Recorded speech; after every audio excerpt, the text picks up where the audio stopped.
রাতের বেলা অন্ধকার যত ঘন হয় ততই বেড়ে ওঠে অদৃশ্যের ছায়া। এই রাস্তা দিয়ে গেলে শহরে পৌঁছানো অনেক দ্রুত হবে।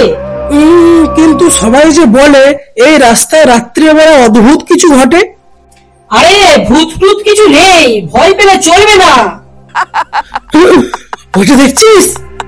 কে কে দাঁড়িয়ে আছো ওখানে? কে কে তুমি?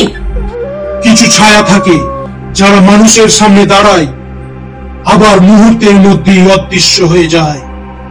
ভাই ভাই ওটা মানুষ ছিল তো না অন্য কিছু? জানি না, আমিও বুঝতে পারছি না। তবে এখানে বেশিক্ষণ থাকা যাবে না, চল এখান থেকে পালিয়ে যাই। তারা এইভাবে দৌড়তে থাকে।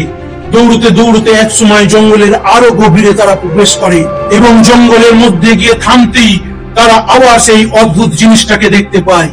ভাই ভাই ওই দেখ, ওইটা আবার আমাদের পিছনে এসে দাঁড়িয়ে আছে। এটা কি আমাদের পিছন ছাড়বে না? তাই তো এটা তো আমাদের পিছনে একদম ছাড়ছে না। চো, এখানে দাঁড়িয়ে থাকলে হবে না, চো আমরা দুজন পালাই। তারা দুজন আবার দৌড়তে শুরু করলো। ভয় যখন সত্যি হয়ে ওঠে, পালানোর রাস্তা তখন অদৃশ্য হয়ে যায়। ভাই ভাই ভাই ওটা কাছে আসছে, ভাই ওটা কাছে আসছে। তাই তো, কাছে আসছে তো, আমাদের দিকে এগিয়ে আসছে। এখন আমরা কি করব? রাতের আঁধারে জঙ্গলের পথে তারা ঢুকেছিল দুজন, কিন্তু সকালে রাস্তায় রয়ে গেল কেবল তাদের চিহ্ন, আর ছায়ারা ফিরে গেল অদৃশ্য অন্ধকারে।